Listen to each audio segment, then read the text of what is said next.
മകളെ അവിടെ നിന്ന് തിരികെ കൊണ്ടുവന്നതിനാൽ അവൾ രക്ഷപ്പെട്ടു. അല്ലായിരുന്നെങ്കിൽ ഞങ്ങൾക്ക് ചിലപ്പോൾ അവളെ നഷ്ടപ്പെട്ടേനെ. ഒരു അമ്മയോ അച്ഛനോ പറയുന്ന ഈ വാക്കുകൾക്ക് പിന്നിൽ സ്വന്തം മകളെ നഷ്ടപ്പെടുമോ എന്നതിനുള്ള ഭീതിയും, പക്ഷേ ദൈവത്തിൻ്റെ കൃപയാൽ രക്ഷപ്പെട്ടതിൻ്റെ ഒരു യാഥാർത്ഥ്യവുമുണ്ട്. ഒരു നിമിഷം കൊണ്ട് തോന്നിയ ഒരു തീരുമാനമാണ് ഒരു ജീവന്റെ വിധി തന്നെ മാറ്റിയത്. അപ്രതീക്ഷിതമായി സംഭവിച്ച ഒരു ദുരന്തം ഏറെക്കുറെ എല്ലാം തകർത്തുവെങ്കിലും തക്കതായ സമയത്ത് അവളെ തിരികെ വിളിക്കാൻ തോന്നിയത് ഒരു ജീവന് രക്ഷയായി മാറിയത്. ഒരു നിമിഷം വൈകിയിരുന്നുവെങ്കിൽ ഇന്ന് അവരുടെ മകൾ ജീവനോടെ ഉണ്ടാകുമായിരുന്നില്ല.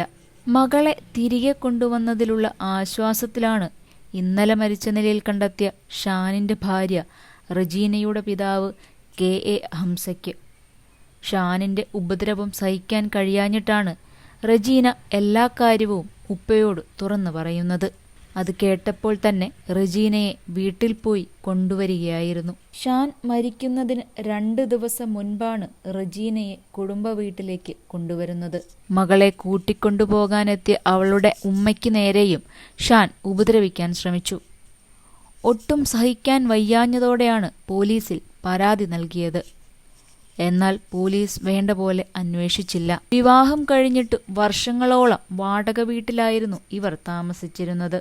തുടർന്ന് 5 വർഷം മുൻപാണ് ഇവർക്ക് 30 ലക്ഷം രൂപയുടെ ഒരു വീട് വാങ്ങി ഉപ്പ നൽകിയത്. വീട് മോടിക്കൂട്ടാനായി 10 ലക്ഷത്തോളം രൂപ വീണ്ടും ചെലവഴിച്ചു. ഷാനിന് പോൾട്രി ഫാം നടത്തുന്നതിന് പണം നൽകി. പിന്നീട് ഓട്ടോറിക്ഷ വാങ്ങി നൽകി. ഇതിലൊന്നും വിജയിക്കാതെ വന്നതോടെ ഒടുവിൽ കണ്ണന്നൂരിൽ ഒരു കടയിൽ ജോലിയും തരപ്പെടുത്തി.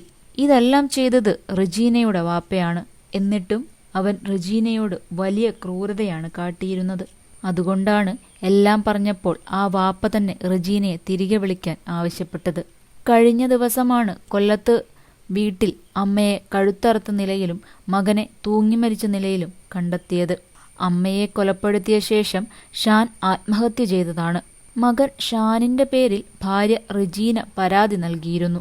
ഷാൻ മയക്കുമരുന്നിനടിമയാണെന്നും ഉപദ്രവിക്കുന്നുമെന്നുമായിരുന്നു പരാതി. കേസ് നൽകിയെന്നറിഞ്ഞ് ഷാനിന്റെ അമ്മ നസിയത്ത് മരിക്കാൻ പോകുകയാണെന്ന് ബന്ധുക്കൾക്ക് മെസ്സേജ് അയച്ചിരുന്നു.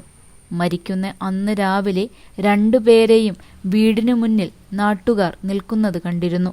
മെസ്സേജ് ലഭിച്ച ബന്ധുക്കൾ സത്യാവസ്ഥ എന്തെന്ന് മനസ്സിലാക്കാനാണ് ഇവരുടെ വീട്ടിലേക്ക് എത്തുന്നത്. അപ്പോഴേക്കും 2 പേരും മരിച്ച നിലയിൽ കണ്ടെത്തുകയായിരുന്നു. അപ്രതീക്ഷിതമായ കേട്ട മരണവാർത്തയിൽ ഞെട്ടിയിരിക്കുകയാണ് നാട്ടുകാരും കുടുംബക്കാരും. സിനിമ, ഫാഷൻ, ലൈഫ് സ്റ്റൈൽ വാർത്തകൾക്കായി മലയാളി ലൈഫ് സബ്സ്ക്രൈബ് ചെയ്യൂ. ലേറ്റസ്റ്റ് അപ്ഡേറ്റ്സിനായി ബെൽ ബട്ടണും അമർത്തുക.